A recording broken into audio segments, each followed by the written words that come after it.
le bruit que j'avais entendu était un cri de perroquet. C'est elle qui m'a informé et qui m'a montré la maison qu'ils avaient à 42 ou 42 dans la rue Fontaine.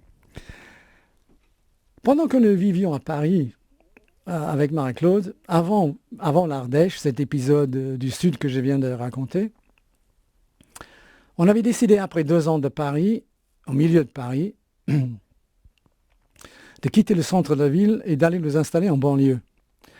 Et la banlieue que nous avons choisie était la banlieue sud, c'est-à-dire Meudon. Alors là, il y avait une autre coïncidence. À Glasgow, j'avais beaucoup lu Au bout de la nuit de Céline. C'était vraiment, je lisais ça autant que breton. Hein. C'est un livre que j'ai lu pendant mes 4 ans d'études, j'ai dû lire Au bout de la nuit au moins 5 ou 6 fois. Quoi, hein.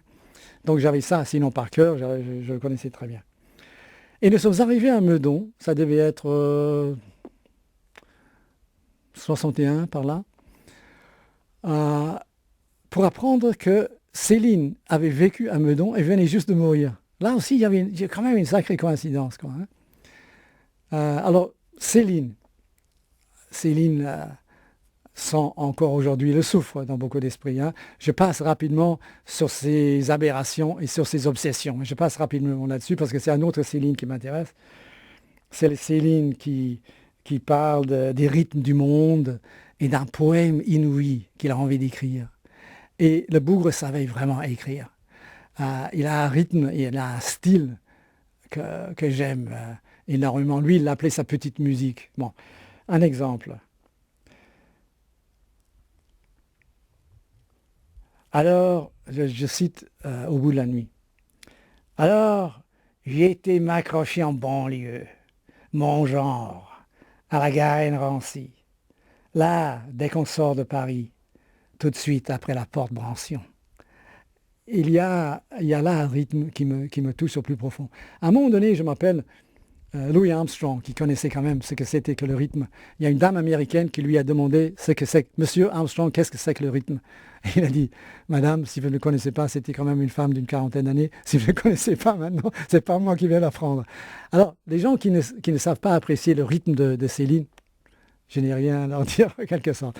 Mais c'est ce Céline-là, c'est Céline qui capte les rythmes du monde qui m'intéressent. Et le Céline aussi, et là c'est le breton dans Céline, parce qu'il y a des bretons quand même dans Céline. C'est le breton qui parle de, et là aussi je cite, le ciel, l'eau grise, le songe. Le ciel, l'eau grise, le songe.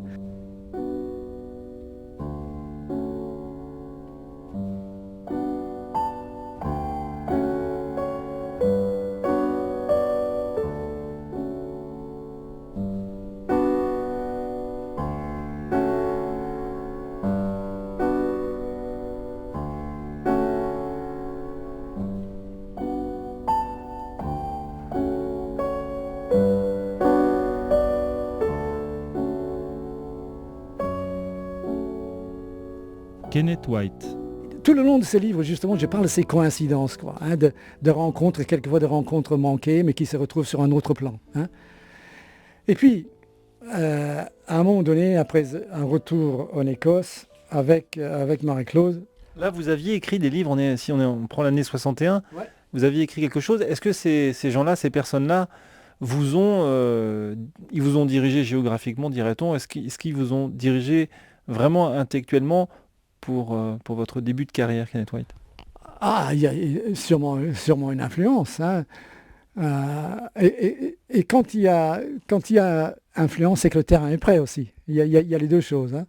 Moi, j'avais un terrain qui était en train de se préparer, de mûrir en quelque sorte.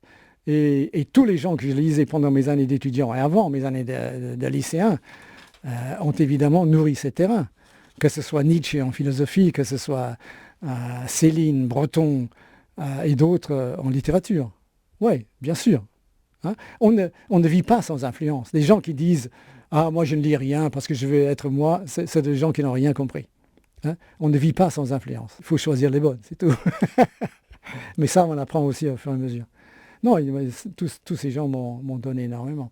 Et à un moment donné, donc, avec Marie-Claude, on a décidé de quitter la Grande-Bretagne, pour les raisons que j'ai évoquées tout à l'heure, là, ce qui est cette espèce de situation qui était en train de s'installer. Et on s'est installé dans le sud de la France, enfin dans le sud-ouest. Le sud-ouest de la France est une région de la France qui m'intéresse énormément. C'est un peu à l'écart. Les gens ont tendance à traverser le sud-ouest pour aller en Espagne, hein. Nous, on y est resté, à Pau, face aux Pyrénées. Et là, il y avait d'autres coïncidences.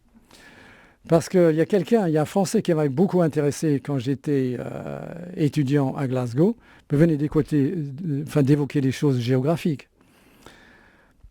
À la fin du 19e, début du 20e siècle, en Écosse, à Édimbourg, il y avait un botaniste, sociologue, un peu philosophe, un peu écrivain, un peu poète, qui invitait à Édimbourg pour faire des conférences les esprits qu'il estimait être les plus vigoureux d'Europe.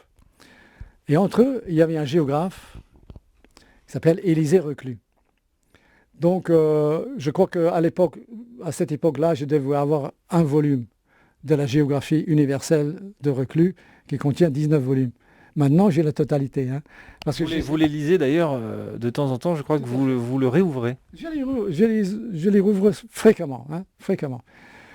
Donc au début, j'avais un volume, j'ai pu acheter 3 ou 4 autres d'occasion ici et là. Certaines personnes, sachant que je m'intéressais à Reclus, m'en ont quelquefois fait des cadeaux d'un volume ou deux ou plus de Reclus. De sorte que j'ai fini par bien connaître Reclus. On arrive à Pau, dans le sud de la France, pour apprendre que juste à quelques kilomètres de Pau avait vécu la famille Reclus. Ce que j'ignorais avant, je ne savais pas ça. C'est encore une de ces sacrées coïncidences. Alors pourquoi est-ce que Reclus m'intéresse? D'abord parce que c'est un géographe, mais c'est un géographe et en même temps un anarchiste. Et j'aime bien l'association des deux, quoi. Hein. Enfin, anarchiste, pas vraiment dans le sens où on l'entend. Il disait l'anarchie est la plus noble des la plus noble des lois humaines. Enfin, tout à fait. C'est pas anarchie. Les gens ont tendance à confondre anarchiste avec terroriste, jeteur de bombes, etc. Rien à voir, rien à voir. Reclus n'a jamais jeté une bombe de sa vie. Kropotkin, son ami non plus, aussi anarchiste et géographe. Non, l'anarchie, au sens philosophique du terme, c'est un refus de l'ordre en faveur d'un ordre supérieur, d'un ordre plus fin. Hein. Et c'est comme ça chez Reclus. Et à la fin de ces 19 volumes de géographie universelle, ce type qui avait vécu en exil pendant longtemps en Belgique, à l'Université libre de Bruxelles, il disait que ce qu'il avait voulu faire, c'était le poème de la Terre. Alors ça, c'est le genre de phrases que je suis en train de chercher un peu partout, quoi. Hein. Donc Élisée Reclus, anarchiste, géographe, est en train de chercher le poème de la Terre. Là, on va petit à petit vers ce que j'appelle la géopoétique. On en dira peut-être 2 mots tout à l'heure. Kenneth White, merci pour toutes ces explications autour de votre livre récent, Les affinités extrêmes aux éditions Albin Michel, paru en 2009. Kenneth White.